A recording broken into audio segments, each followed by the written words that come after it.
Morning. Welcome to mathematics professional. अब हम फिर से वही चैप्टर नंबर 1 क्लास 7 का इंटीजर्स को कंटिन्यू करेंगे, पर आज कुछ बहुत ही इंटरेस्टिंग चीज़ पढ़ेंगे। वो क्या है? देखिए, अब तक हमने पिछले लेक्चर्स में इंटीजर्स को प्लस करना सीखा, फिर माइनस करना सीखा, फिर मल्टीप्लाई करना सीखा, और इसके बाद अब बारी है हमारी डिवीजन की। प्लस माइनस का सेम प्रॉपर्टीज़ होती हैं, मल्टीप्लाई डिवाइड की सेम होती हैं। मतलब प्लस का उल्टा माइनस, माइनस का उल्टा प्लस। उसी तरह मल्टीप्लाई का उल्टा डिवाइड, डिवाइड का उल्टा मल्टीप्लाई। ठीक है, तो अब अगर हम देखें, सबसे पहले डिवीजन की बात करें तो डिवीजन मान लीजिए जैसे हम अब सिंपल करते हैं, 15 को 3 से डिवाइड करना है। छोटी क्लासेस में आपने ये निशान डिवाइड का देखा हुआ है। तो इसको कैसे करते हैं? जब हम ये सिंपल डिवाइड करें तो जो पहली रकम होती है उसको हम अंदर रखते हैं, जो पिछली रकम होती है उसको बाहर। अब हमने टेबल 3 का देखना है। 3 के टेबल पे कितने नंबर पे 15 आता है? 5 पे। 3 5 ज़ा 15, तो इसका मतलब इसका आंसर कितना आ गया? 5। यही बात है ना। अब इसको इंटीजर्स में कैसे कर सकते हैं? माइनस का साइन लगा के। मान लीजिए मैंने पीछे 3 माइनस लगा दिया, बात तो वही है। 15 को 3 से डिवाइड किया, आंसर आया 5। अब बात सिर्फ माइनस के साइन की है, तो माइनस को करना क्या है? देखिए, अब अगर मैं आपको बताऊं तो 15 के आगे कोई साइन नहीं है, तो इसका मतलब कौन सा साइन है? प्लस का।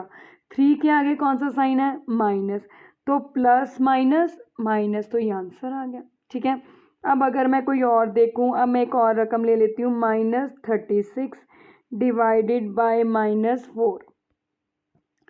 एक बात और, हमेशा माइनस वाली रकम को ब्रैकेट में डालते हैं। क्यों? अगर मैं माइनस वाली रकम को ब्रैकेट में ना डालूं, लीजिए मैंने इसमें से माइनस ब्रैकेट को ख़त्म कर दिया। जब मैंने ब्रैकेट को ख़त्म कर दिया तो ये डिवाइड और माइनस के साइन सेम जैसे लगते हैं। इससे क्या होता है? कन्फ्यूजन पैदा होती है। बच्चों को पता ही नहीं चलता कि हमने डिवाइड करना है। वो क्या कहते हैं कि सेम साइन है तो ऐड कर दो, ऐड कर देते हैं। सिर्फ कन्फ्यूजन से बचने के लिए हम क्या डालते हैं? माइनस वाली रकम के आगे क्या डालते हैं? ब्रैकेट। ठीक है, अब ये क्लियर पता चल रहा है कि हमने 36 को 4 से क्या करना है? डिवाइड। तो जब 36 को 4 से डिवाइड करना है, पहली रकम अंदर रखनी है और दूसरी रकम को बाहर। 4 के टेबल पे कितने नंबर पे 36 जाता है? 9 नंबर पे। तो इसका मतलब हमारा आंसर क्या आ गया? 9। अब बची बात माइनस की, तो ये माइनस माइनस क्या हो गए? प्लस, तो इसका आंसर प्लस आ गया। प्लस माइनस वही पुराना तरीका है, जैसे हम कहते हैं plus minus minus, minus minus plus, plus plus वो भी क्या होता है? प्लस। ठीक है, तो वही जो मल्टीप्लाई में हम करते थे माइनस माइनस प्लस, डिवीजन में भी हमने वही साइनों को वैसे ही हैंडल करना है, minus minus plus, plus minus minus. ठीक है, तो अब बारी है, हमने डिवीजन देख ली सिंपल कैसे करती हैं। अब हमने उसकी प्रॉपर्टीज़ देखनी है, जो कि हमने मल्टीप्लाई में भी देखी थी, अब डिवीजन में भी देखनी है। सबसे पहली प्रॉपर्टी है हमारी क्लोजर प्रॉपर्टी। क्लोजर प्रॉपर्टी क्या होता है? देखिए, क्लोजर प्रॉपर्टी, मान लीजिए मैंने एक रकम दी -8, उसको अब मैंने डिवाइड करना है -4 के साथ। ठीक है, अब 8 को 4 से डिवीजन के वक्त पहली रकम को अंदर, पिछली रकम को बाहर, तो 4 2 ज़ा 8, यही हो गया। तो आंसर कितना आ गया मेरे पास? 2। ठीक है, अब ये माइनस माइनस, ये माइनस और ये माइनस क्या हो गया? प्लस। तो प्लस जो एक इंटीजर है, तो इसका मतलब यहाँ पे लिख सकते हैं इज एन इंटीजर। ये तो इंटीजर है ना। देखिए, अगर कोई भी चीज़ प्रूव करनी है तो हर चीज़ के लिए वो एप्लीकेबल होना चाहिए रिजल्ट। अगर एक भी एग्जाम्पल ऐसी मिल गई जिस पे ये नहीं लगती, तो हम कह देंगे कि नहीं, मतलब ना प्रूव करने के लिए सिर्फ एक ही एग्जाम्पल काफ़ी है, और हाँ प्रूव करने के लिए हर चीज़ लेनी पड़ेगी। अब यहाँ पे एक मैंने एग्जाम्पल ली, उस पर तो ये प्रूव हो गया। अब मैं अगर इसको उल्ट कर दूँ, -4 पहले ले लूँ, डिवाइड, -8 पीछे ले लूँ, यही बात है। तो अब 4 को मैं 8 से डिवाइड करूं, पहली रकम अंदर पिछली रकम बाहर, अब 8 के टेबल पे तो 4 जाता ही नहीं, तो यहाँ पे इसका मतलब ये तो हमारी होता ही नहीं, तो यहाँ पे अपनी तरफ से क्या लगाया 0, यहाँ पे क्या लगाया पॉइंट, तो 8 5 ज़ा 40, तो इसका मतलब इसका आंसर क्या आ गया 0.5 आ गया। तो पॉइंट वाली रकमों को तो हम इंटीजर बोलते ही नहीं हैं, तो इसका मतलब ये क्या हो गया इज़ नॉट एन इंटीजर। तो इसका मतलब हम यहाँ कह सकते हैं कि क्लोजर प्रॉपर्टी यहाँ पे नहीं लगती, तो इसका आंसर क्या आ गया नो, ये क्लोजर प्रॉपर्टी यहाँ पे नहीं लगती। ठीक है, क्लोजर का मतलब दो चीज़ें इंटीजर्स लें और उनको डिवाइड करके भी आंसर मतलब इंटीजर ही आए, जबकि यहाँ पे हमने देखा कि जब आगे छोटा पीछे बड़ा हो तो डिवाइड करके पॉइंटों में आता है, और पॉइंट वाली रकम कभी भी इंटीजर नहीं होती। चलिए आगे चलते हैं। अब बारी है कम्यूटेटिव प्रॉपर्टी की। कम्यूटेटिव का मतलब होता है ऑर्डर बदल देना, जैसे कि A divide B is equals to B divide है ए है कि नहीं। मतलब कि अगर मैं 4 को 8 से डिवाइड कर रही हूँ, ठीक है, या 4 को 8 से नहीं, हम यहाँ पे करते हैं 4 को 2 से डिवाइड कर लेते हैं। 4 को 2 से डिवाइड किया तो आंसर कितना आ गया 2। अब यहाँ पे ऑर्डर बदल दिया, 2 पहले रख लिया 4 बाद में, तो 2 को 4 से डिवाइड करना है, होता है 2 अंदर रखा, पहली रकम हमेशा अंदर रखते हैं ना, पिछली रकम बाहर। अब 4 के टेबल पे तो 2 जाता ही नहीं, छोटी रकम है ना, तो यहाँ पे मैं क्या लगाऊंगी 0, यहाँ पे क्या लगाया पॉइंट, तो 4 5 था, तो यहाँ पे तो आंसर मेरा 0.5 आया, यहाँ पे आंसर 2 आया। अब ये दोनों बराबर है, नहीं बराबर, नहीं बराबर ना, तो इसका मतलब कम्यूटेटिव प्रॉपर्टी भी हमारे यहाँ पे नहीं लगती, तो यहाँ पे हम क्या कहेंगे नो, कम्यूटेटिव प्रॉपर्टी भी हमारे यहाँ नहीं लगती कि अगर एक दो रकमें ली है उनको डिवाइड करें हैं तो अगली बार अगर हम उनका ऑर्डर बदल दें, जो पहली थी वो पीछे हो गई, जो पीछे वो पहले हो गई, तो आंसर सेम नहीं आएगा, तो डिवीजन में कम्यूटेटिव प्रॉपर्टी भी नहीं लगती। ठीक है, तो चलिए अब आगे चलते हैं। आगे है हमारा division by zero. Division by zero का क्या मतलब है, कहता मान लीजिए मैंने 3 लिया, उसको अब हमने 0 से डिवाइड करना है। कैसे डिवाइड करेंगे, दो चीज़ें हैं, या तो 0 डिवाइड बाय 3 हो या 3 डिवाइड बाय 0, यही बात है ना।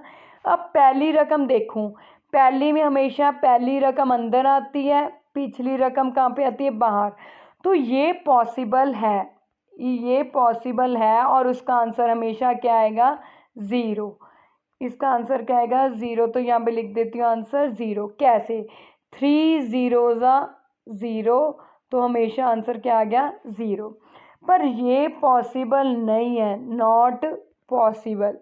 क्यों पॉसिबल नहीं है, क्योंकि देखिए पहली रकम हमने अंदर रखी 3, अब 0 को रखा, अब 0 3 3 थोड़ी होता है, 0 को 3 से मल्टीप्लाई करूँगी तो आंसर तो 0 ही आएगा।